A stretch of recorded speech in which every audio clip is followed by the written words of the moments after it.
നമ്മൾ ഒരുപാട് പ്രൊജക്ട്സിൽ സപ്ലൈ എന്ന് പറഞ്ഞല്ലോ. അപ്പോൾ നമ്മുടെ ബാക്കിൽ കാണുന്നത് ചേർത്തല തന്നെ ഏറ്റവും പ്രീമിയം ആയിട്ടുള്ള ഒരു അപ്പാർട്ട്മെന്റ് സമുച്ചയമാണ്.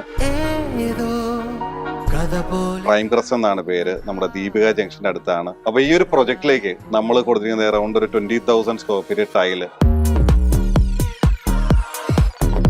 നമ്മൾ പ്രൈം ക്രസ്റ്റ് അപ്പാർട്ട്മെന്റ് കൊടുത്തിരിക്കുന്ന ടൈല് പെട്രിഫൈഡ് ടൈല് വിത്ത് കാർവിൻ ഷെയ്ഡാണ്. അതായത് കാർവിൻ ഷെയ്ഡിന്റെ പ്രത്യേകത വെച്ചാൽ നമ്മൾ തൊട്ട് കഴിഞ്ഞാൽ ഫീൽ ചെയ്യാൻ പറ്റും. പിന്നെ സൈഡിൽ നിന്നൊക്കെ നോക്കി കഴിഞ്ഞാൽ ഒരു ഗ്ലിറ്റർ പോലെ കാണാൻ പറ്റും. വളരെ പ്രീമിയം ലുക്കാണ് ഈ ടൈലിന് വന്നിരിക്കുന്നത്. കിച്ചണിൽ കൊടുത്തിരിക്കുന്ന ഈ ഒരു പ്രൊഡക്റ്റ് ഉണ്ട്. ഇത് ഫുൾ ബോഡി ടൈലാണ് 80-240. വളരെ നല്ല അഭിപ്രായമാണ് ഇതിനെപ്പറ്റി കിട്ടിയത്. ഇത് എങ്ങനെ വേണമെങ്കിൽ നമുക്ക് മോൾഡ് ചെയ്തെടുക്കാം. കാണാൻ ഭംഗിയായിരിക്കും, എന്നാൽ ഗ്രാനൈറ്റിന്റെ അത്രയും തന്നെ റേറ്റും വരും. നോക്കും, നമ്മൾ ഈ സ്റ്റെപ്പിനെല്ലാം യൂസ് ചെയ്യുന്ന ലെപ്പോത്ര ഗ്രാനൈറ്റ് ആണ്. ഇത് ഗ്രിപ്പുള്ള മോഡൽ ഗ്രാനൈറ്റ് ആണ്. നമ്മൾ ചെയ്യുന്ന ഗ്രാനൈറ്റ് പ്രത്യേകിച്ച് ഇത് മങ്ങൽ ഒരു കാരണവശാലും ഇന്റീരിയർ ആണെങ്കിലും ഒരിക്കലും വരില്ല. വിഷ്വലി എത്ര നമുക്ക് കാണാൻ പറ്റുന്ന, പക്ഷേ നേരിട്ട് കാണുമ്പോഴത്തേക്ക് ഭയങ്കര ഭംഗിയാണ്. അത്യാവശ്യം ഗ്രിപ്പ് ഉള്ളതുകൊണ്ട് സ്കിഡിങ്ങിനുള്ള ചാൻസും വളരെ കുറവാണ്. നമ്മുടെ ഈ ലിഫ്റ്റിന്റെ ഈ സൈഡിൽ കൊടുത്തിരിക്കുന്ന ടൈലെല്ലാം ഫുൾ ബോഡി ടൈൽസ് ആണ്. ഇത് 80-240 സൈസ് വരുന്ന ടൈലാണ്. ജോയിന്റ് കുറവായിട്ടുള്ള ടൈലുകളാണ്. ഇത് എങ്ങനെ മോൾഡ് ചെയ്ത് കഴിഞ്ഞാലും സെയിം കളറായിരിക്കും കിട്ടുക. ഇത് നമ്മുടെ ക്ലേ ജാളിയാണ്. വിയറ്റ്നാം ജാളി എന്നാണ് അറിയപ്പെടുന്നത്. ഭയങ്കര ഫിനിഷിംഗ് ആണ് ഇത്. സാധാരണ ലോക്കൽ ജാളി എടുത്തു കഴിഞ്ഞാൽ കുറച്ച് അൺഈവൻ സർഫസ് ആയിരിക്കും. ഇത് നല്ല കംപ്ലീറ്റ് പ്ലെയിൻ ഫിനിഷ് ആണ്. ഇത് നമ്മൾ തന്നെയാണ് സപ്ലൈ ചെയ്യുന്നത്.